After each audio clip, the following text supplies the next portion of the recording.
Hi friends, welcome to our channel. Video பார்க்கறதுக்கு முன்னாடி நம்ம சேனலை யாராவது சப்ஸ்கிரைப் பண்ணலனா சப்ஸ்கிரைப் பண்ணி பெல் ஐக்கனை கிளிக் பண்ணி வச்சுக்கோங்க. வாங்க இப்போ வீடியோக்குள்ளே போகலாம். லூயிஸ்க்கு எல்லாமே ஞாபகப்படுத்தணும்னு சொல்லிட்டு உட்காந்து வேற பேசிக்கிட்டு இருப்பாரு. எனக்கு போக்ஷல்னா ரொம்ப பிடிக்கும் அப்படின்ட்டு வேற சொல்லிக்கிட்டு இருப்பேன். என்னது போக்ஷலை பிடிக்குமா? ஃப்ரான்ஸில் இருக்கும்போது என்ன தானே ரொம்ப பிடிக்கும்னு சொல்வீங்க. உங்களுக்கு ஞாபகம் இல்லையே, என்னையே சுற்றி சுற்றி வந்துகிட்டு இருப்பீங்களே அப்படின்லாம் வேற கிம்மோ காமெடி பண்ணிக்கிட்டு இருப்பாரு. என்ன சொல்கிறீங்க? என்னால் நம்பவே முடியல. நீங்கள் என்னோட டைப்பே கிடையாது. எனக்கு எப்படி உங்களை ரொம்ப பிடிக்கும் அப்படின்லாம் வேற கேள்வி கேட்டுட்டு இருப்பான். சரி, அதை விடுங்க கிம். எனக்கு ஒரே ஒரு கேள்வி தான் இருக்குது. எனக்கு நிறைய ஃப்ரெண்ட்ஸ் இருக்காங்களா அப்படின்ட்டு வேற கேட்பான். உங்களுக்கு ஃப்ரெண்ட்ஸ்லாம் யாரும் இல்லைன்னு வேற ஃப்ராங்காக சொல்லிடுவார். ஏன் என்னை எல்லாருக்கும் ரொம்ப பிடிக்கும்னு நினச்சேன், எனக்கு நிறைய ஃப்ரெண்ட்ஸ் இருப்பாங்கலாம் எதிர்பார்த்தேன் அப்படின்ட்டு வேற சொல்லிக்கிட்டு இருப்பான். அது உங்கள் தப்பு கிடையாது. உங்களுக்கு எதுவும் ஆகக்கூடாதுன்னு சொல்லிட்டு உங்களை பொத்தி பொத்தியே வளர்த்தோம். அதனால தான் உங்களுக்கு நிறைய ஃப்ரெண்ட்ஸ்லாம் கிடையாது அப்படின்ட்டு வேற சொல்லிடுவார். அப்படியா, சரி ஓகே. எனக்கு எது தான் ரொம்ப பிடிக்கும், எனக்கு எது தான் பெஸ்ட்டாக வரும் அப்படின்லாம் வேற கேள்வி கேட்டுட்டு இருப்பான். அது உங்களுக்கே தெரியுமே, உங்களுக்கு ஷாப்பிங்னா ரொம்ப பிடிக்கும். சொன்னால் நம்ப மாட்டீங்க, உங்களுக்கு ஷாப்பிங் கிங் லூயிஸ்னு ஒரு பட்ட பேரே இருந்தது அப்படின்லாம் வேற சொல்லிக்கிட்டு இருப்பாரு. அப்படியா, எனக்கு அதெல்லாம் ஞாபகமே இல்லை.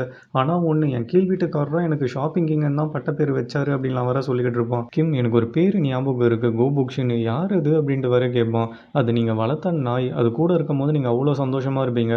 அந்த நாயும் உங்களை சுற்றி சுற்றி வந்துக்கிட்டு இருக்கும். உங்களுக்கு ரொம்ப விசுவாசமாலாம் இருந்தது அப்படின்லாம் வேற சொல்லிக்கிட்டு இருப்பாரு. எங்கே அந்த நாய், அதை கூட்டு வாங்க அப்படின்ட்டு வேற கேட்பான். உங்களுக்கு ஞாபகம் இல்லையா, அதை நீங்கள் புதைச்சிட்டீங்க அப்படின்ட்டு வேற சொல்லுவார். ஐயோ செத்து போச்சா அப்படின்னு சொல்லிட்டு பயமாக வேற ஃபீல் பண்ண ஆரம்பிச்சிருவான். சரி ஓகே, ஆல்ரெடி நம்ம நிறைய பேசிட்டோம்னு நினைக்கிறேன் மாஸ்டர். பேலன்ஸை நாளைக்கு கண்டினியூ பண்ணலாம். இப்போ போய் தூங்குங்க அப்படின்னு சொல்லிட்டு கிளாப் வேற தட்டுவார். அந்த லைட்ஸ்லாம் சென்சாராக இருக்கிறதுனால பட்டுன்னு வேற ஆஃப் ஆகிடும். ஐ ஜாலியாக இருக்கே அப்படின்னு சொல்லிட்டு இவனை வேற கை தட்டி விளையாடிக்கிட்டு இருப்பான். இப்படியே ஆன் ஆஃப் பண்ணி ரெண்டு பேருமே வேற விளையாடிட்டு இருப்பாங்களா. சரி ஓகே ஓகே நீங்கள் தூங்குங்க அப்படின்னு சொல்லிட்டு திருப்பி வேற லைட் ஆஃப் பண்ணிவிடுவார்.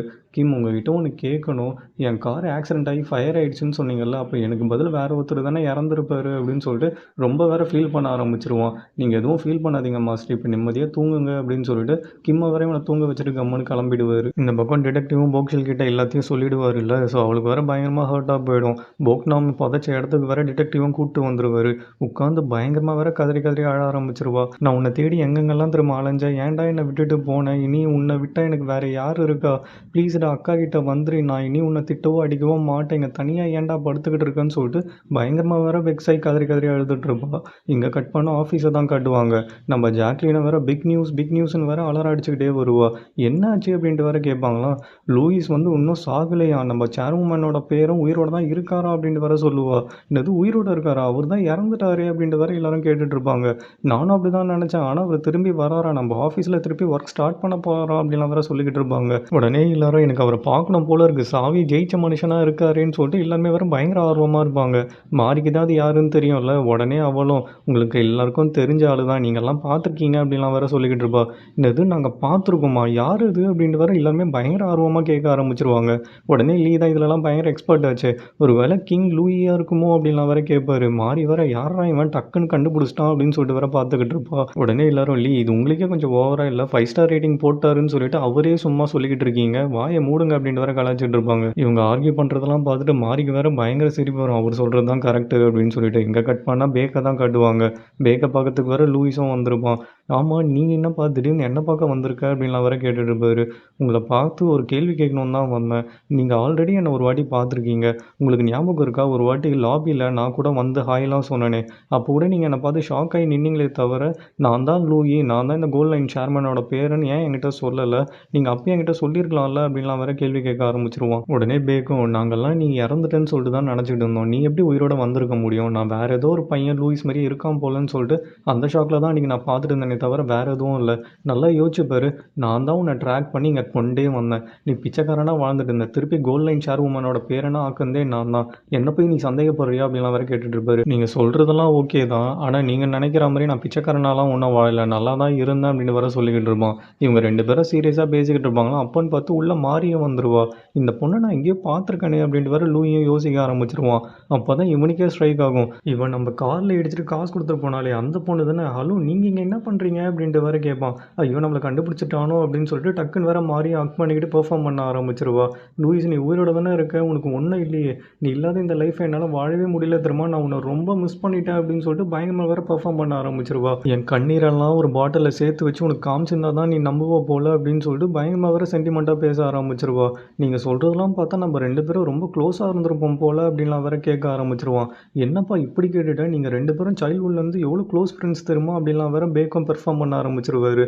நாங்கலாம் நீங்க மேரேஜ் பண்ணிப்பீங்கன்லாம் எதிர்பார்த்தோம் தெரியுமா? அப்படின்லாம் வேற சொல்லிக்கிட்டு இருப்பாரு. "ஆரியா இவன எப்படியாவது கரெக்ட் பண்ணுமே" அப்படின்னு சொல்லிட்டு, ஆக்சுவலா நம்ம 2 பேரும் ஜஸ்ட் ஃப்ரெண்ட்ஸ் மட்டும் கிடையாதுடா. அதுக்கும் மேல அப்படின்னு சொல்லிட்டு அப்பாவும் பொண்ணும் மாத்தி மாத்தி வேற பிட்டு போட ஆரம்பிச்சுருவாங்க. ஆமா, அன்னைக்கு கார் ஆக்சிடென்ட் ஆச்சுல்ல, அப்போ கூட ஃபர்ஸ்ட் டைம் நான் உன்ன பார்க்கும்போது என்னால என்னையே நம்ப முடியல தெரியுமா? நான் பயங்கர ஷாக்ல இருந்தேன். அதனால தான் எனக்கு மனசே கேட்காம வீட்டுக்கு போயிட்டு கூட உனக்கு கால் பண்ணேன். ஆனா நீ என்ன பண்ண? நான் கால் பண்ணது கூட கொஞ்சம் கூட மதிக்காம என்ன ஹர்ட் பண்ணி வேற ஃபோன வச்சுட்ட. உனக்கு ஞாபகம் இருக்கா? அப்படின்லாம் வேற கேட்டுட்டு இருப்பா. ஆமா, நீங்க சொல்றதெல்லாம் எனக்கு ஞாபகம் இருக்கு அப்படின்ட்டு வேற இவனும் ஒத்துப்பான். அதுக்கப்புறம் தான் என் அப்பா கிட்ட உன்ன பத்தி சொல்லி உன்ன தேடி கண்டுபிடிக்கவே வச்சேன் அப்படின்னு சொல்லிட்டு பச்சையா வேற நடிக்க ஆரம்பிச்சுருவா. அப்படியா? ரொம்ப தேங்க்ஸ். ஆனா எனக்கு இப்போ போக்ஸ்ல தான் ரொம்ப புடிச்சிருக்கு. அதனால நீங்க என்ன பண்ணுங்க, இதுக்கப்புறம் ஃப்ரெண்ட்ஸுக்கோ மேலன்னு சொல்லிட்டு சுத்துற வேலைலாம் வச்சுக்காதீங்க. கைய எடுங்க அப்படின்னு சொல்லிட்டு இவன வேற சோஃபால உட்காந்துப்பான். எனக்கு ரொம்ப பசிக்குது. கொஞ்சம் காஃபி கிடைக்குமா? அப்படின்லாம் வேற கேட்டுட்டு இருப்பான். பேக்கோன் நானே போட்டு கொண்டு வரேன் அப்படின்னு சொல்லிட்டு அவரும் காஃபி போட போயிடுவாரு. இந்த பக்கம் ஜோவாவும் அம்மாவும் லூயிஸோட ஜெட்டிய தூக்கிட்டு ஒரு ஜுவல்லரி ஷாப்புக்கு வேற வந்திருப்பாங்க. ஹலோ, இங்க பாருங்க, இந்த ஜெட்டியில டைமண்ட் இருக்கு. இதுக்கு எவ்வளோக்கு குடுப்பீங்க? அப்படின்லாம் வேற கேட்டுட்டு இருப்பாங்க. யாராவது ஜெட்டியில போய் டைமண்ட ஒட்டுவாங்களா? குடுங்க, வேணா செக் பண்ணி பார்க்குறேன் அப்படின்னு சொல்லிட்டு அந்த ஜுவல்லரி ஷாப் ஓனர வேற செக் பண்ணுவாரு. என்னால நம்பவே முடியல. இது டைமண்டு. ஆனா என்ன லைட்டா தேய்ஞ்சிருக்கு. யார் இத யூஸ் பண்ணா? அப்படின்லாம் வேற கேட்டுட்டு இருப்பாரு. இந்த டைமண்டுக்கு உங்ககிட்ட பேப்பர்ஸ்லாம் இருக்கா? பேப்பர்ஸ் இருந்தா தான் என்னால காசுலாம் குடுக்க முடியும் அப்படின்ட்டு வேற சொல்லுவாரு. என்னது பேப்பர்ஸா? அதெல்லாம் எங்ககிட்ட இல்லையே அப்படின்னு சொல்லிட்டு பயங்கரமா வேற வெக்ஸ் ஆயிடுவாங்க. நீங்க எதுவும் கவலைப்படாதீங்க. இதுக்கு வேணா நான் $1000 வேணா தரேன் அப்படின்ட்டு வேற சொல்வாரு. என்னது $1000 அப்படின்னு சொல்லிட்டு அம்மாவும் பையனும் பயங்கரமா வேற ஷாக் ஆயிடுவாங்க. ஜோ வேற அதுல 2 டைமண்ட் இருக்குன்னு வேற சொல்லியிருப்பான். ஆனா வீட்டுக்கு வந்ததும் மாடி ஃபுல்லா வேற தேடிக்கிட்டு இருப்பாங்க. டேய், நீ உண்மைய தான் சொல்றியா? 2 டைமண்டா இருக்கும் அதுல அப்படின்ட்டு வேற கேட்பாங்க. அம்மா, எனக்கு நல்லா ஞாபகம் இருக்கு. நல்லா தேடு அப்படின்ட்டு வேற சொல்லிக்கிட்டு இருப்பான். உடனே அவங்களும் ஒரு ஸ்டோன் எடுத்து காட்டுவாங்க கிரீன் கலர்ல. அம்மா, இது என்னன்னு தெரியுமா? ரூபி அப்படின்ட்டு வேற சொல்லுவான். என்னது ரூபி? அப்போ இன்னும் காஸ்ட்லிடா அப்படின்னு சொல்லிட்டு 2 பேருமே வேற பார்த்துட்டு பயங்கரமா வேற சந்தோஷப்பட ஆரம்பிச்சுருவாங்க. அம்மா, ஒரு நிமிஷம் இருங்க, சந்தோஷப்படாதீங்க. இத நான் எங்கேயோ பார்த்துருக்கேன் அப்படின்னு சொல்லிட்டு உடனே வேற லூயிஸோட க்ரவுன்ல எடுத்துட்டு வந்து வேற வைப்பான். அந்த க்ரவுன்ல இருக்க டூப்ளிகேட் ஸ்டோனா தான் இருக்கும். அம்மா, இது ஒரிஜினலே கிடையாது அப்படின்ட்டு வேற சொல்லிடுவான். சரி, ஓகேடா, அந்த டைமண்ட் எங்க இருக்குன்னு நீ உள்ள போய் தேடு. நான் இங்க நல்லா தேடுறேன் அப்படின்ட்டு வேற சொல்லுவாங்க. சரி, டைமண்டுன்னு தெரிஞ்சா முன்னாடியே எடுத்து வச்சிருக்கலாம் போல அப்படின்னு சொல்லிட்டு பயங்கரமா வேற புலம்பிக்கிட்டு இருப்பாங்க. இந்த பக்கம் சாக்கும் வேற டிடெக்டிவ் போக்னாம் இறந்த விஷயத்த வேற சொல்லிடுவாரு. பயங்கரமா வேற வெக்ஸ் ஆயிடுவாரு. நம்ம வேற அன்னைக்கு வாய் வேற வச்சுட்டு சும்மா இல்லாம போக்னாம் ஒருவேளை உன்னால கண்டே பிடிக்க முடியலனா என்ன பண்ணுவேன்லாம் வேற வாய் வச்சுமே. இப்போ நம்ம சொன்ன மாதிரியே நடந்துருச்சு. இப்போ போக்ஸி முகத்துல நம்ம எப்படி முழிக்கிறது அப்படின்னு சொல்லிட்டு பயமா வேற ஃபீல் பண்ண ஆரம்பிச்சிருவாரு. அப்பன்னு பார்த்தா அங்க லூயியும் வந்துருவான். சார், நீங்க இங்க என்ன பண்றீங்க அப்படின்ட்டு வேற கேட்டுட்டு இருப்பாரு. என்னது சாரா? என்ன திடீர்னு எனக்கு மரியாதைலாம் ரொம்ப கூடுது. சரி, ஓகே ஓகே, உங்க இஷ்டம், நீங்க எப்படி வேணாலும் கூப்பிட்டுக்கோங்க அப்படின்னு வேற சொல்லிக்கிட்டு இருப்பான். சார், நீங்க என்ன விஷயமா வந்தீங்கன்னு தெரிஞ்சுக்கலாமா? மேனேஜ்மெண்ட் ட்ரெய்னிங் ரிலேட்டடா வந்தீங்களா என்ன அப்படின்ட்டு வேற சாவும் கேட்பாரு. அதெல்லாம் ஒண்ணும் இல்ல, நான் போக்ஸில பார்க்க வந்தேன். எங்க அவ அப்படின்னு சொல்லிட்டு வேற இவனும் உள்ள போக பார்ப்பான். உடனே சாவும் தடுத்துட்டு, சார் ஒரு நிமிஷம், இதுக்கப்புறம் நீங்க போக்ஸில தேடி இங்க வராதீங்க. அவ ரொம்ப பிஸியா இருக்கா. அவகிட்ட பேசுறதோ, அவள பார்க்குறதோ, அவளுக்கு டெக்ஸ்ட் பண்றதோ எந்த வேலையும் வச்சுக்காதீங்க அப்படின்ட்டு வேற சொல்வாரு. உடனே லூயிக்கு பயங்கர டென்ஷன் ஆயிடும். ஏன் அப்படின்ட்டு வேற கேட்பான். நான் உங்களுக்கு ஆல்ரெடி சொல்லியிருக்கேன். பெரியவங்கலாம் ரொம்ப மெச்சூரா நடந்துப்பாங்க. அவங்களுக்கு ஒரு பெயின் இருக்குன்னா அத வெளிய காட்டிக்கவே மாட்டாங்க. அதே மாரி தான் மத்தவங்களும். அத மதிச்சு அவங்க கிட்ட எப்ப அத கேட்கணும், கேட்கக்கூடாதுன்னு சொல்லிட்டு நம்மளே புரிஞ்சுக்கணும். நம்ம அவங்களோட ஃபீலிங்ஸ மதிச்சு அவங்கள தனியா இருக்க விடணும். ஸோ உங்களுக்கு நான் சொல்றதெல்லாம் புரியுதா? புரியலையா? அவள கொஞ்சம் தனியா இருக்க விடுங்க அப்படின்னு சொல்லிட்டு வேற இவர் பாட்டுக்கு கிளம்பிடுவாரு. உடனே லூயிஸும், நான் எதுக்கு போக்ஸ்ல தனியா இருக்க விடணும்? அவளுக்கு என்னதான் பிரச்சனை அப்படின்ட்டு வேற யோசிச்சுக்கிட்டு இருப்பான். இங்க கட் பண்ணா போக்ஸ்ல தான் காட்டுவாங்க. டிடெக்டிவ் போக்னம்ம பத்தி எல்லா டீட்டெயில்ஸ வேற போக்ஸ்ல கிட்ட வேற சொல்லிடுவாரு. அவன் இந்த சியோலுக்கு வந்தவுடனே நெறைய பேட் கேங்கோட சேர்ந்து நெறைய தப்பெல்லாம் பண்ண ஆரம்பிச்சான். அதே மாரி தான் லூயிஸ் கிட்டயும் அவனோட காரு, ட்ரெஸ்ஸு, பர்ஸ் எல்லாம் புடுங்கிட்டு போகும்போது தான் அந்த ஆக்சிடென்ட்டும் நடந்தது. அவனோட உடம்பும் அந்த காரோட எரிஞ்சு போச்சு அப்படின்ட்டு வேற சொல்லியிருப்பாரு. அத நெனச்சு வேற பயமா ஃபீல் பண்ணிக்கிட்டு இருப்பா. ஏன்டா இப்படிலாம் பண்ண? நீ நல்ல பையன் தானே அப்படின்னு சொல்லிட்டு கதறி கதறி வேற அழ ஆரம்பிச்சுருவா. அப்பன்னு பார்த்து காலிங் பெல் அடிக்கிற சவுண்ட் வேற கேட்கும். யார் அது அப்படின்ட்டு வேற போய் பார்ப்பா. பார்த்தா லூயியோட பாட்டி வந்திருப்பாங்க. மேம், நீங்களா? அப்படின்னு சொல்லிட்டு பயமா வேற ஷாக் ஆயிடுவா. உடனே பாட்டியும் இவள பார்த்த உடனே, நான் உன்ன எங்கேயோ பார்த்துருக்கனே அப்படின்னு சொல்லிட்டு வேற யோசிச்சுக்கிட்டு இருப்பாங்க. நீ தானே பூசான்ல என் கூட பேசிக்கிட்டு இருந்த அந்த பொண்ணு. என்னால நம்பவே முடியல. அன்னைக்கு நீ உன் ஃப்ரெண்டுக்காக வெயிட் பண்ணேன்னு சொன்னியே, அது நம்ம லூயிஸ் தானே. நான் கொஞ்ச நேரம் வெயிட் பண்ணியிருந்தா நான் அன்னைக்கே என் பேரன பார்த்துருப்பேன்ல. எல்லாத்துக்கும் ரொம்ப தேங்க்ஸ்மா. என் பேரன நீ ரொம்ப பத்திரமா பார்த்துக்கிட்டேன்னு சொல்லிட்டு பயங்கரமா வேற ஃபீல் பண்ண ஆரம்பிச்சுருவாங்க. பாட்டி, நீங்க எதுக்கு தேங்க்ஸ்லாம் சொல்லிக்கிட்டு? என் தம்பி மட்டும் லூயிஸ்க்கு அந்த மாரி பண்ணாம இருந்தா, இப்போ லூயிஸ் உங்க கூடயே இருந்திருப்பாளே, இந்த நிலைமையே வந்திருக்காதுல்ல அப்படின்னு சொல்லிட்டு பயங்கரமா வேற ஃபீல் பண்ண ஆரம்பிச்சுருவா. நானும் கேள்விப்பட்டேன்மா, உன் தம்பி தான் அந்த கார் ஆக்சிடென்ட்ல இறந்துட்டானாமே. எனக்கு ரொம்ப வருத்தமா போயிடுச்சு. நீ எதுவும் ஃபீல் பண்ணாத அப்படின்னு அப்படின்லாம் வேற சொல்லிக்கிட்டு இருப்பாங்க. பாட்டி நீங்க நெனைக்கிற மாரி என் தம்பி ரொம்ப கெட்டவன்லாம் இல்ல பாட்டி. அவன் ரொம்ப ரொம்ப நல்ல பையன். ரொம்ப சின்ன பையன்றதுனால அவனுக்கு எதுவுமே தெரியாது. ஏதோ ஒரு தவறுதலா பண்ணிட்டான். மன்னிச்சிருங்க பாட்டி அப்படின்னு சொல்லிட்டு குழந்தை மாரி அழ ஆரம்பிச்சுருவா. ஐயோ! நீ அழாதம்மா எதுவும். நான் அவன மன்னிச்சுட்டேன். எனக்கு அவன் மேல எந்தவித கோவமும் இல்ல. நீ இப்ப தான் ரொம்ப ரொம்ப ஸ்ட்ராங்கா இருக்கணும். ஏன்னா என்னால உன் வலிய புரிஞ்சுக்க முடியுது. நம்ம கூட பல வருஷமா இருந்தவங்க இறந்துட்டாங்கன்னா எவ்வளோ வலிக்கும்னு சொல்லிட்டு எனக்கு நல்லாவே தெரியும். நீ இப்ப தான் ரொம்ப ஸ்ட்ராங்கா இருக்கணும். இத பத்தி யோசிச்சு யோசிச்சு நீ உன்னோட ஹெல்த்த ஸ்பாயில் பண்ணிக்காதம்மா அப்படின்ட்டு வேற அட்வைஸ் பண்ண ஆரம்பிச்சுருவாங்க. பாட்டி என் தம்பிய விட்டா எனக்கு வேற யாருமே கிடையாது பாட்டி. இருந்தா அவனும் இப்ப என்னை விட்டு போயிட்டான் அப்படின்னு சொல்லிட்டு பயமா வேற ஃபீல் பண்ண ஆரம்பிச்சுருவா. அவங்களும் கட்டி புடிச்சு பயங்கரமா வேற ஆறுதல் படுத்திட்டு இருப்பாங்க. என்னடா நல்லாவே சொல்லிட்டு இருக்காங்களேன்னு பார்த்தா, அவங்களோட பணக்கார புத்திய வேற காமிக்க ஆரம்பிச்சுருவாங்க. நான் இப்ப எதுக்கு வந்தேன்னா, என்ன நீ தப்பா நெனச்சுக்க கூடாது. ஒரு விஷயத்த சொல்லிட்டு போலான்னு தாம்மா வந்தேன். நீ லூயிஸ வந்து ரொம்ப மிஸ் பண்ணுவேன்னு சொல்லிட்டு எனக்கு நல்லாவே தெரியும். உன் தம்பி வேற இப்ப இறந்துட்டான். நீ இப்ப லூயிஸ பார்த்தன்னா, அவன் தான் காரணம்னு சொல்லிட்டு உனக்கும் தோணும். இது லூயிஸ்க்கு தெரிஞ்சா அவனும் தன்னால தான் இறந்து போயிட்டான்னு சொல்லிட்டு பயமா ஹர்ட் ஆவான். நீங்க 2 பேரும் பார்த்துக்காம, பேசிக்காம இருந்தா தான் 2 பேருக்குமே நல்லதுன்னு சொல்லிட்டு பயங்கரமா வேற விஷ வேல பார்க்க ஆரம்பிச்சுருவாங்க. உனக்கு நான் சொல்றது புரியும்னு நெனைக்கிறேன் அப்படின்ட்டு வேற சொல்லுவாங்க. உடனே போக்ஷனும் பாட்டி லூயியால தான் நான் என் வாழ்க்கையிலே ரொம்ப சந்தோஷமா இருந்தேன். அந்த நாட்கள்லாம் எனக்கு திரும்பி கிடைக்கவே கிடைக்காது. அப்படிப்பட்ட ஆள போய் நான் எப்படி ஹர்ட் பண்ணுவேன்? நீங்க எதுவும் என்ன பத்தி கவலைப்படாதீங்க. நான் அவன இனி பார்க்கவும் மாட்டேன், பேசவும் மாட்டேன் அப்படின்ட்டு வேற சொல்லிடுவா. இந்த பக்கம் பேக்கோ அவங்க ஒய்ஃப் கிட்ட வந்துட்டு நான் மாரிக்கும், லூயிஸ்க்கும் கல்யாணம் பண்ணி வைக்கலான்னு முடிவு பண்ணிட்டேன். ஒரு அம்மாவா நீ எனக்கு ஏதாவது ஹெல்ப் பண்ணணும்னு நெனச்சேன்னா பண்ணு அப்படின்ட்டு வேற சொல்லுவாரு. அவங்களும் பயங்கர சர்ப்ரைஸ் ஆயிடுவாங்களா, உடனே பேக்கோ யோசிச்சுட்டு, ஐயோ! நீ எதுவும் பண்ணாம இரு. அதுதான் நீ எனக்கு பண்ண போற பெரிய ஹெல்ப் அப்படின்னு வேற பயமா இன்சல்ட் பண்ண ஆரம்பிச்சுருவாரு. ஏங்க என்ன இப்படி இன்சல்ட் பண்றீங்க அப்படின்னு சொல்லிட்டு பயமா வேற வெக்ஸ் ஆயிடுவாங்க. இந்த பக்கம் போக்ஸ்ல வேற பாட்டி வந்து பேசுனதுனால யாருக்கும் நம்ம தொல்லையா இருக்க வேணாம். பேசாம நம்ம ஊருக்கே போயிடலாம் அப்படின்னு சொல்லிட்டு ஒரு லெட்டர் எழுதி ஜோவோட வீட்டு வாசல்ல வேற வச்சுருவா. என்னை யாரும் தேடாதீங்க. நான் என் ஊருக்கு தான் போறேன். லூயிஸ் வந்து கேட்டானா நான் எங்க போனேன்னு சொல்லாதீங்க அப்படின்லாம் வேற எழுதி வச்சிருப்பா. உடனே இவளும் ஆஃபீஸுக்கு வந்துட்டு சாவோட டெஸ்க்ல வேற ஒரு லெட்டர் எழுதி வச்சிருவா. நீங்க தான் என்னோட டேலண்ட்டே வெளிய கொண்டு வந்தீங்க. சத்தியமா என் வாழ்நாள்ல உங்கள நான் மறக்கவே மாட்டேன். எல்லாத்துக்கும் ரொம்ப தேங்க்ஸ் சா அப்படின்னு சொல்லிட்டு ஆஃபீஸையும் சுத்தி பார்த்துட்டு இந்த ஆஃபீஸ் தான் எனக்கு ஃபர்ஸ்ட்டு சம்பளமே குடுத்ததுன்னு சொல்லிட்டு அந்த ஆஃபீஸை விட்டே வேற வெளில போயிடுவா. நம்ம லூயிஸ்க்கும் ஒரு மெசேஜ் அனுப்பிச்சிருப்பா. நான் ஒரு டூர் போறேன். ஸோ என்ன தேடாத நீ உன்னை பார்த்துக்கோ அப்படின்னு சொல்லிட்டு. இவளும் பஸ்ல ஏறி அவங்க சொந்த ஊருக்கே வேற போயிடுவா. சாவும் ஆஃபீஸ்க்கு வந்தோடனே போக்ஸ்ல எழுதி வச்ச லெட்டர் வேற படிச்சிருவாரு. போக்ஸ்ல ஏன் இப்படிலாம் பண்ற அப்படின்னு சொல்லிட்டு கால் வேற பண்ணி பார்ப்பாராம். எடுக்கவே மாட்டா. போக்ஸ்ல நீ எங்க தான் போற அப்படின்ட்டு வேற யோசிச்சுக்கிட்டு இருப்பாரு. இங்க கட் பண்ணா நம்ம லூயிஸை தான் காட்டுவாங்க. லூயிஸ் வேற அந்த மெசேஜையும் பார்த்துருவான். ஆனா என்னை விட்டுட்டு இவ ட்ரிப்லாம் போவே மாட்டா. நான் இவள ரொம்ப மிஸ் பண்றேன். எனக்கு பசிக்கவே மாட்டுது அப்படின்னு சொல்லிட்டு பயமா வேற ஃபீல் பண்ண ஆரம்பிச்சுருவான். உடனே இவன் லூயிஸ் நீங்க அத ஏன் தப்பா எடுத்துக்கிறீங்க? நம்ம கூடயே ஏழன்னு நெனச்சு இருந்த ஒரு பையன் கோல்ட் லைனுக்கே சேர்மேன்னு தெரிஞ்சு எந்த பொண்ணுக்கு தான் ஷாக் ஆகாது. ஸோ அத நம்புறதுக்காக தான் கொஞ்ச நாள் அவங்க பிரேக் எடுத்திருப்பாங்களோ என்னவோ! நம்ம அவங்களுக்கு கொஞ்ச நாள் டைம் குடுக்கலாம் அப்டின்ட்டு வேற சொல்லுவாங்க. அவங்க சொல்றதும் கரெக்ட்டு தான் அப்டின்னு சொல்லிட்டு வேற கிம்மும் சொல்வாராம். நீங்க இப்ப சாப்ட்டே ஆகணும். கண்டிப்பா போக்ஸ்ல நீங்க சாப்பிடணும் தானே ஆசைப்படுவாங்க அப்டின்லாம் வேற சொல்லிக்கிட்டு இருப்பாங்க. ஆமால்ல அப்டின்னு சொல்லிட்டு இவனும் வேற போக்ஸுக்காக சாப்பிட ஆரம்பிச்சுருவான். இந்த பக்கம் சாவோட அம்மாவும், மாரியோட அம்மாவ பார்க்க வந்திருப்பாங்க. உங்க வீடு என்ன இவ்ளோ பெருசா இருக்கு? நீங்க உண்மையாவே பெரிய பணக்காரனா தான் மேரேஜ் பண்ணியிருக்கீங்க போல அப்டின்ட்டு வேற கேட்டுட்டு இருப்பாங்க. அட நீங்க வேற உண்மைய சொல்லணும்னா கோல்ட் லைனோட பிரசிடென்ட் தான் என் ஹஸ்பண்ட் அப்டின்னு சொல்லிட்டு மாரியோட அம்மாவும் சீன் போட ஆரம்பிச்சுருவாங்க. என்ன சொல்றீங்க? கோல்ட் லைனா?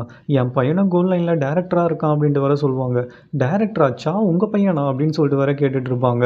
என் பொண்ணும் பாருங்களேன் கோஇன்சிடென்ஸா அந்த டீமோட லீடு தான் அப்டின்ட்டு வேற சொல்லுவாங்க. என்னால நம்பவே முடியல. உங்க பொண்ணு பேரு தான் மாரியா? அப்டின்ட்டு வேற கேட்பாங்க. என் பொண்ணு உங்களுக்கு தெரியுமா? அப்டின்னு சொல்லிட்டு இவங்களும் வேற பயமா ஷாக் ஆக ஆரம்பிச்சுருவாங்க. முன்ன விட இப்ப இன்னும் வேற க்ளோஸ் ஆயிடுவாங்களாம். 2 பேருமே வேற பெர்சனல் விஷயத்தலாம் வேற ஷேர் பண்ணிக்க ஆரம்பிச்சுருவாங்க. மாரியோட அம்மாவும் லூயிஸுக்கு தான் என் பொண்ண கல்யாணம் பண்ணி வைக்கணும்னு சொல்லிட்டு என் ஹஸ்பண்ட் ரொம்ப ஆசைப்படுறாரு. ஆனா எனக்கு மாரியோட மனசுக்கு புடிச்சவனுக்கு கல்யாணம் பண்ணி வைக்கணும்னு தான் நான் ஆசைப்படுறேன் அப்டின்ட்டு வேற சொல்லுவாங்க. உடனே சாவோட அம்மாவும் அப்பனா நீங்க என் பையன பத்தி தான் பேசுறீங்களா? அப்டின்ட்டு வேற கேட்டுட்டு இருப்பாங்க. ஆமா அப்டின்ட்டு வேற இவங்களும் சொல்லிடுவாங்களா? உங்ககிட்ட நான் ஒண்ணு கேட்கணும்னு நெனச்சேன். இன்னுமா உங்க ஹஸ்பண்ட் உங்க மேல கோவமா இருக்காரு? அப்டின்ட்டு வேற சாவோட அம்மாவும் கேட்டுட்டு இருப்பாங்க. அது எதுக்கு கேட்குறீங்க? அந்த டிடெக்டிவ் எப்போ வந்துட்டு போனாரோ, அந்த விஷயத்த சொன்னதுலேருந்தே என் ஹஸ்பண்ட் என் மேல கோவமா தான் இருக்காரு. அது ஏன்னே தெரியல. என்னால சரி பண்ணவே முடியல அப்படின்னு சொல்லிட்டு பயமா வேற ஃபீல் பண்ண ஆரம்பிச்சுருவாங்க. உடனே சாவோட அம்மாவும், சொல்லிட்டீங்களா? அத நான் பார்த்துக்கிறேன். நம்ம தான் இத சால்வ் பண்ணணும். நான் சொல்றத மட்டும் செய்யுங்க. உடனே போய் அந்த ஸ்டேஷன்ல இருக்க எல்லாருக்கும் ஃபுட் ரெடி பண்ணுங்க. ஃபுட்ட வச்சு அவங்க வாயிலேருந்து எல்லா உண்மையும் வர வச்சிடலாம் அப்படின்ட்டு வேற சொல்லுவாங்க. எல்லா ஃபுட்டையும் வாங்கிட்டு போய் போலீஸ் ஸ்டேஷன்ல இருக்க எல்லாருக்கும் வேற சாப்பாடு போட்டுட்டு இருப்பாங்க. எல்லா போலீஸும் வேலையெல்லாம் விட்டுட்டு நல்லா வெளுத்து வாங்க வேற ஆரம்பிச்சுருவாங்க. நம்ம டிடெக்டிவ் நம்மோட ஃப்ரெண்டு மட்டும் வாய வச்சுட்டு சும்மா இல்லாம, "என்னா மச்சி அந்த ஆன்ட்டிங்க உன்ன பயங்கரமா கவனிக்குதுங்க. ஆன்ட்டி ஹீரோ ஆயிட்டியா என்ன?" அப்படின்னு சொல்லிட்டு பயங்கரமா வேற கலாய்க்க ஆரம்பிச்சுருவான். அதெல்லாம் ஒண்ணும் இல்ல அப்படின்னு சொல்லிட்டு நம்ம வேற அந்த ஆன்ட்டிங்கள பார்ப்பாராம். 2 பேருமே வேற கை காட்ட ஆரம்பிச்சுருவாங்க. அட கருமமே அப்படின்னு சொல்லிட்டு உடனே வேற அவர் குறைக்க ஆரம்பிச்சுரும். தண்ணி வேற குடிச்சுக்கிட்டு இருப்பாராம். எவ்வளோ கேவலமா மேலலாம் சிந்தி தண்ணி குடிக்கிறான் அப்படின்னு சொல்லிட்டு சொல்லிட்டு சாவோட அம்மா வேற ரொம்ப கேவலமாக பார்ப்பாங்க. ஆனால் நம்ம மாரியோட அம்மாவா எவ்வளோ அழகாக தண்ணி குடிக்கிறான், இவனை மாரி ஒரு பையனை நான் பார்த்ததே இல்லை, ரொம்ப அழகாக இருக்கான் அப்படின்னு சொல்லிட்டு வாயை பொளந்து வேற சைட் அடிக்க ஆரம்பிச்சிருவாங்க. உடனே நம்ம மேம் நீங்கள் என்ன திடீர்னு வந்து எல்லாருக்கும் லஞ்செல்லாம் வாங்கி கொடுத்துருக்கீங்க, எனவே ரொம்ப தேங்க்ஸ் அப்படின்லாம் வேற சொல்லிக்கிட்டு இருப்பாரு. இவங்கள வேற அமைதியாக உட்காந்து சைட் அடிச்சிட்டு இருப்பாங்க. சாவோட அம்மாவும் ஏதாவது கேளுங்க, ஏன் அமைதியாக உட்காந்துருக்கீங்க அப்படின்ட்டு வேற மெசேஜ் பண்ணிக்கிட்டு இருப்பாங்க. இல்லை நான் உங்களுக்கு லஞ்ச் வாங்கி கொடுத்ததுக்கு ரீசனே நீங்கள் லூயிஸை கண்டுபிடிக்க ஹெல்ப் பண்ணீங்கல்ல, அதுக்காக தான் ரொம்ப தேங்க்ஸ் அப்படின்லாம் வேற சொல்லிக்கிட்டு இருப்பாங்க. அதேமாதிரி எனக்கு ஒரு விஷயமும் தெரியணும், உங்களுக்கு எப்படி என்னோட புக் ஷாப் தெரியும் அப்படின்ட்டு வேற கேட்பாங்க. அதுவா லூயிஸோட மெமரி புக்கில் மியூசிக் பாக்ஸை பற்றி எழுதியிருந்தான். ஸோ அதை வந்து நான் என் கல்லிக்கிட்ட காமிச்சேன். அவர் தான் வந்து அந்த மியூசிக் பாக்ஸை உங்களோட கடையில் பார்த்து தான் சொன்னார். அதனால தான் நான் உங்களை வந்து இன்வெஸ்டிகேட் பண்ணேன், வேற எந்த ரீசனும் கிடையாது அப்படின்ட்டு வேற சொல்லுவார். அவர் பேசுகிறத கவனிக்காமல் இந்த ஆன்ட்டியா அப்படியே சைட் அடிச்சுக்கிட்டே வேற உட்காந்துக்கிட்டு இருப்பாங்க. ஆமாம் இவங்க என்ன பண்ணுறாங்க அப்படின்னு சொல்லிட்டு சாவோட அம்மாவும் அப்படியே வெறிக்க வெறிக்க பார்த்துக்கிட்டு இருப்பாங்க. நாங்கள் என் கடமையை தான் பண்ணோம், ஆனால் நீங்கள் எங்களுக்காக இந்த ஃபுட்டெல்லாம் வாங்கிட்டு வந்து கொடுத்துருக்கீங்க, ரொம்ப தேங்க்ஸ். உங்களுக்கு நான் ஏதாவது திருப்பி பண்ணணும்னு நினைக்கிறேன், உங்களுக்கு எப்போ என்ன ஹெல்ப்னாலும் என்கிட்ட கேளுங்க, நான் கண்டிப்பாக தயங்காமல் பண்ணுறேன் அப்படின்ட்டு வேற சொல்லுவார். உடனே இந்த ஆன்ட்டிக்குமா பயங்கர ஜாலியாக போயிடும். இங்கே கட் பண்ணால் நம்ம ஜோட அம்மாவை தான் காட்டுவாங்க. போக்ஷலுக்கு என்ன தான் ஆச்சுன்னு எனக்கு ஒன்றுமே புரியலடா, இங்கே வேலையெல்லாம் விட்டுட்டு திருப்பி எதுக்கு அந்த கிராமத்துக்கு போனானே புரியலையே அப்படின்னு வேற ஃபீல் பண்ணிக்கிட்டு இருப்பாங்க. எனக்கும் ஒரு விஷயம் புரியலம்மா, அவள் அங்கே போயிருக்கா சரி, ஆனால் லூயிஸ்க்கு சொல்லக்கூடாதுன்னு ஏன் சொன்னான்னு தெரியலையே அப்படின்னு வேற ஜோன் கேட்டுட்டு இருப்பான். அது எனக்கும் புரியலடா, இங்கே தான் அவளுக்கு ஃப்யூச்சரே இருக்குது, ஆனால் ஏன் இதெல்லாம் தூக்கி போட்டு போனா அப்படின்னு சொல்லிட்டு பயமாக வேற ஃபீல் பண்ண ஆரம்பிச்சிருவாங்க. போக்ஸில் உன் பொண்ணா என்ன, உன் பையன் நான் தான், என்னை பற்றி கவலைப்பட, அதை விட்டுட்டு போக்ஸில் பற்றி கவலைப்படுற அப்படின்னு சொல்லிட்டு ஜோ வேற பயங்கரமாக காமெடி பண்ண ஆரம்பிச்சிருவான். அடைச்சி உன் கூடலாம் போய் அவளை கம்பேர் பண்ணுற, அவள் எவ்வளோ பொறுப்பான பொண்ணு தெரியுமா, வாயை மூடிட்டு வேலையை பாடுறா அப்படின்னு வேற கத்த ஆரம்பிச்சிருவாங்க. இந்த பக்கம் போக்ஸில் ஒரு வழியாக அவங்க வீட்டுக்கும் வந்துருவாளாம். ரொம்ப நாளாக பூட்டியே வச்சதுனால பயங்கர அழுக்காக வேற இருக்கும். க்ளீன் வேற பண்ண ஆரம்பிச்சிருவா. வந்து கிச்சனில் பார்க்கும்போது எல்லாமே திறந்து வேற இருக்கும். யாராவது நம்ம இல்லாத டைம் வந்துட்டு போயிருப்பாங்களா என்ன, எல்லாமே திறந்து கிடக்குது அப்படின்ட்டு வேற யோசிச்சுக்கிட்டு இருப்பா. போக்ஸலும் திருப்பி பழையபடி காடு ஜெய்சங்க எடுக்க காட்டுக்கு வேற போயிட்டு வர ஆரம்பிச்சிருவா. இங்கே வந்த பிறகு தான் கொஞ்சம் அவன் மனசே ஆறுதலாக இருக்கிற மாதிரி வேற ஃபீல் ஆகும். இங்கே கட் பண்ணால் நம்ம லூயிஸை தான் கட்டுவாங்க. அவனும் போக்ஸில் போனதுலேருந்தே ஒழுங்காக தூங்காமல் சாப்பிடாம வேற ஒரு மாதிரி பேய் மாரி வேற உட்காந்துக்கிட்டு இருப்பான். ஏன் இவன் ஃபோனே எடுக்க மாட்றா, என்கிட்ட சொல்லாமல் இத்தனை நாள் இந்த மாதிரிலாம் போக மாட்டாளே, எதுவும் சரியில்லை அப்படின்ட்டு வர யோசிச்சுக்கிட்டு இருப்பான். உடனே கிம்மோ, சார் நீங்கள் தூங்கி சாப்பிட்டே 2 நாள் ஆகுது, தயவு செய்து ஒன்று போய் சாப்பிடுங்க இல்லை தூங்குங்க அப்படின்னு வர சொல்லிக்கிட்டு இருப்பாரு. உடனே இவனும் பயங்கர டென்ஷன் ஆகிடுவான். நானே போக்ஸில் காணோன்னு ரொம்ப கவலையில் இருக்கேன், நீங்கள் வேற சாப்பிடுங்க தூங்குங்கன்னு சொல்கிறீங்க, எனக்கு ரெண்டுமே இப்போ முக்கியம் இல்லை, எனக்கு என் போக்ஸில் தான் முக்கியம் அப்படின்னு சொல்லிட்டு பயங்கரமாக வேற டென்ஷன் ஆக ஆரம்பிச்சிருவான். நீங்கள் தயவு செய்து கொஞ்சம் ரெஸ்ட்னா எடுங்களேன் அப்படின்ட்டு வர கிம்மும் கேட்பாரான். இவனும் அப்படியே யோசிச்சு பார்த்துட்டு பெட்டில் போய் அமைதியாக படுத்துப்பான். நீ எங்கே தான் இருக்க போக்ஸில் அப்படின்னு சொல்லிட்டு காலையில் ஏஞ்ச உடனே போக்ஸில் பார்க்கணும்னு சொல்லிட்டு வீட்டுக்கு வேற ஓடி வர ஆரம்பிச்சிருவான். இவர் எப்போ இவ்வளோ ஸ்பீடாக ஓட ஆரம்பிச்சாரு, மாஸ்டர் கொஞ்சம் நில்லுங்க அப்படின்னு சொல்லிட்டு கிம்மோ வர பின்னாடியே துரத்திட்டு போவார். ஆனால் நம்ம லூயிஸா போக்ஸில் பார்த்தே ஆகணும்னு சொல்லிட்டு வீட்டுக்குள்ளே வேற வந்து பார்ப்பான். வீடே வேற காலியாக இருக்கும். எங்கே போனா இவ அப்படின்னு சொல்லிட்டு வேற சுற்றி சுற்றி பார்த்துட்டு இருப்பான். அங்கே வேற போக்ஸிலோட மொபைலும் இருக்கும். மொபைல் இங்கே வச்சுட்டு எங்கே போனா அப்படின்னு சொல்லிட்டு உடனே வேற ஜோவை கூப்பிட்டு கேட்பான். உங்களுக்கு கண்டிப்பாக தெரியும்னு எனக்கு தெரியும், போக்ஸில் எங்கே போயிருக்கா சொல்லுங்க அப்படின்ட்டு வேற அடம் பிடிக்க ஆரம்பிச்சிருவான். ஜோவும் டே அவள் யார்கிட்டயும் சொல்லக்கூடாதுன்னு சொல்லியிருக்கடா, உன்னையும் சேர்த்து தான் சொன்னான், இப்போ நான் எப்படி சொல்லுவேன், என்னை ஏன்டா கேட்டு சாவடிக்கிற அப்படின்னு வேற புலம்ப ஆரம்பிச்சிருவான். உங்களுக்கே தெரியும்ல எனக்கு போக்ஸில் எவ்வளோ பிடிக்கும்னு, தயவு செய்து சொல்லுங்க, என்னால் அவளை பார்க்காம இருக்க முடியல அப்படின்ட்டு வேற கத்த ஆரம்பிச்சிருவான். ஜோவும் லூயிஸை சமாளிக்க முடியலையே அப்படின்னு சொல்லிட்டு இல்லை உண்மையை வேற சொல்லிடுவான். உடனே நம்ம லூயிஸும் நான் இமீடியட்டாக போக்ஸில் பார்த்தே ஆகணும் அப்படின்னு சொல்லிட்டு இவனே வேற வந்து கார் எடுப்பான். உடனே கிம்மோ வந்துட்டு மாஸ்டர் நீங்கள் என்ன பண்ணுறீங்க, நீங்கள் காரெல்லாம் ஓட்டக்கூடாது, இது சேஃப் கிடையாது அப்படின்ட்டு வேற சொல்வார். என்னை தடுக்காதீங்க, நான் போக்ஸில் பார்க்கணும், நான் காங்வாங் டூ போயே ஆகணும் அப்படின்ட்டு வேற சொல்லுவான். போக்ஸில் இது வரைக்கும் என்ன இப்படிலாம் விட்டுட்டு போனதே கிடையாது, இப்படி விட்டுட்டு போயிருக்கானா அவளுக்கு ஏதோ பிரச்சனைன்னு நினைக்கிறேன், நான் அவளை பார்த்தே ஆகணும் அப்படின்னு சொல்லிட்டு அவனை வேற பயங்கரமாக அடம் பிடிக்க ஆரம்பிச்சிருவான். உடனே கிம்மோ நீங்கள் கவலையே படாதீங்க, நான் உங்களை கூட்டிகிட்டு போகிறேன், உங்களுக்கு தான் ரூட் தெரியாதுல்ல அப்படின்னு வேற சொல்வார். அதுவும் கரெக்டு தான், நீங்களே ஓட்டுங்க அப்படின்னு சொல்லிட்டு 2 பேருமே வேற காங்வான் டூ போக ரெடி ஆகிடுவாங்க. லூயிஸ் காங்வான் டூ எப்படி போனால் அங்கே அவனுக்கு என்னென்ன ஷாக்லாம் காத்துட்டு இருந்ததுன்னு சொல்லிட்டு நெக்ஸ்ட் எபிசோடில் பார்க்கலாம். அதுக்கு முன்னாடி இந்த வீடியோ உங்களுக்கு பிடிச்சிருந்தா ஒரே ஒரு லைக்கும், இந்த சேனலை சப்போர்ட் பண்ணணும்னு நினச்சிங்கன்னா சப்ஸ்கிரைபும் பண்ணி வச்சுக்கோங்க. நெக்ஸ்ட் எபிசோடில் பார்க்கலாம். And then bye friends.